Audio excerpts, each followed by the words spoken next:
Welcome to the House of Hypertrophy. How can you train to maximize biceps hypertrophy? A brand new study is the first ever to explore an interesting idea. Let me explain. The scientific literature has multiple examples of training muscles at longer lengths producing greater hypertrophy than shorter lengths. Thus, exercises that place our shoulder into an extended position, which effectively lengthens the biceps, could be highly effective. Indeed, we have evidence that incline curls produce greater overall biceps hypertrophy than preacher curls. But does more training at longer muscle lengths produce more hypertrophy? Or is it okay or possibly even superior to have some training at shorter muscle lengths? This is what the brand new study explored.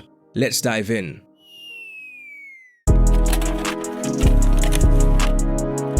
Seven individuals with an average of 5.5 years of training experience were recruited. I know what you're thinking, just 7 individuals, that's close to nothing. There's no denying that's true, but the researchers did 2 important things. Firstly, each subject trained both conditions. We'll dissect the training details in a moment, but one arm was randomly assigned to train entirely at long muscle lengths, while the other arm trained with an even mix of long and short lengths. I say this often, but having the same subjects in both conditions reduces the influence of genetics, nutrition, and outside lifestyle factors on the results. Also, there is no transfer in growth between limbs, and there was an even balance of dominant arms in each condition, meaning that the overall results are not confounded by this. Secondly, the subjects trained for 8 weeks had a following 6 to 8 week washout period, and then had the arms randomly assigned to train either condition for another 8 weeks. Therefore, the number of observations is the same as having 14 subjects in a typical study. So, the researchers certainly did a good job of getting the most out of the 7 trained individuals. During both 8-week training blocks, the subjects trained twice per week. As mentioned, one arm was assigned to train entirely with long muscle lengths. This involved performing 6 sets on this lengthened cable curl each session. The other arm trained with an even mix of long and short lengths, performing 3 sets on the lengthened cable curl and 3 sets on this shortened cable curl each session. Every set was trained to momentary failure in the 8 to 12 rep range. The authors noted most subjects tended to fail on the lengthened curl near the start of the curl, and the shortened curl at the later portion of the curl. Loads were adjusted whenever necessary to stay in this rep range. The researchers took multiple hypertrophy measurements: elbow flexor cross-sectional area, elbow flexor thickness at 33% and 66% of the muscle length, and arm circumference at 30, 50, and 70% of arm length. The reason I said elbow flexor is that these measurements technically included both the biceps and brachialis.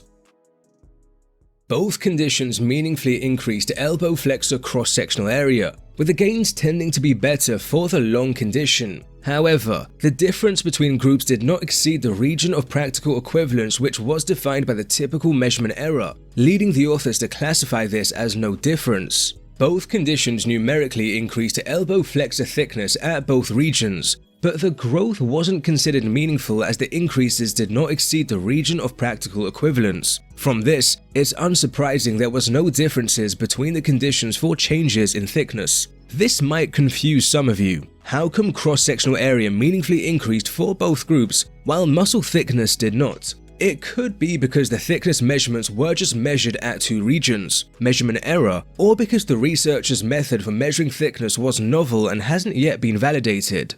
Finally, the long condition numerically increased arm circumference at all regions, whereas this wasn't the case for the mixed condition, so the growth tended to be greater for the long condition, with the difference being considered meaningful especially at the 70% region since the differences comfortably exceeded the region of practical equivalence.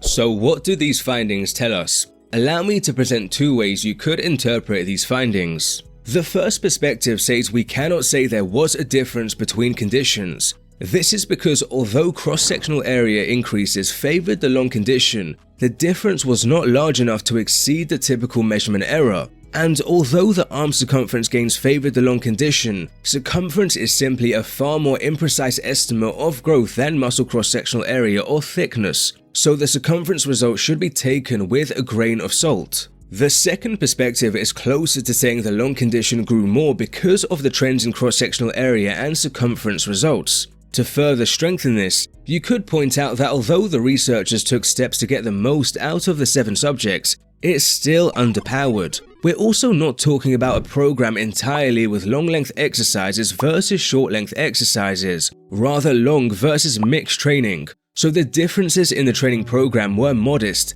and expecting detectable differences in growth, particularly in well-trained individuals, is hard to ask with a small sample size. These aren't the only interpretations you could have, and at the end of the day we're merely talking about one study, but I am leaning towards the second perspective. I think it's plausible that if there was a larger sample size, more detectable differences may have been found, but I do reserve the right to be wrong on this. In a situation like this, it can be all too easy to question the researchers, but conducting research isn't easy. You never know what you'll find. You can imagine it's challenging to recruit trained individuals willing to train each arm differently and risk imbalances, so I commend the researchers. I still view this study as valuable, and there are some things we can be reasonably confident about. Considering these results and the results of multiple other exercise comparison studies, it's clear notable hypertrophy can be achieved with virtually any typical exercise provided you're training hard enough and with sufficient volume. If there are differences in growth between the long and mixed conditions, we're most likely not talking about enormous differences. So if you enjoy a mix of long and short length training, you can rest assured you'll still grow and progress. Science is ultimately a cumulative process, relying on multiple studies to build a comprehensive understanding of a topic. The biceps research is still developing, and it's not sufficient enough yet to draw exact and confident conclusions. Having said that, based on what we do have, I think it's a good idea to at least include or have a shoulder extended curl in your rotation. We mentioned this last video, where we saw evidence incline curls may produce greater overall biceps hypertrophy than preacher curls, with another paper possibly suggesting incline curls even grow an upper region of the biceps more than regular barbell curls. We did see, however, preacher curls possibly elicit greater brachialis and brachioradialis growth. Feel free to check out the video for more details. Considering this, some may have been wondering if the mixed condition, since it involved a shoulder flex cable curl, could have seen more brachialis and brachioradialis growth. This is difficult to know since the researchers did not separately examine these muscles. Plus, the resistance challenge also differs between cable and free weight preacher curls.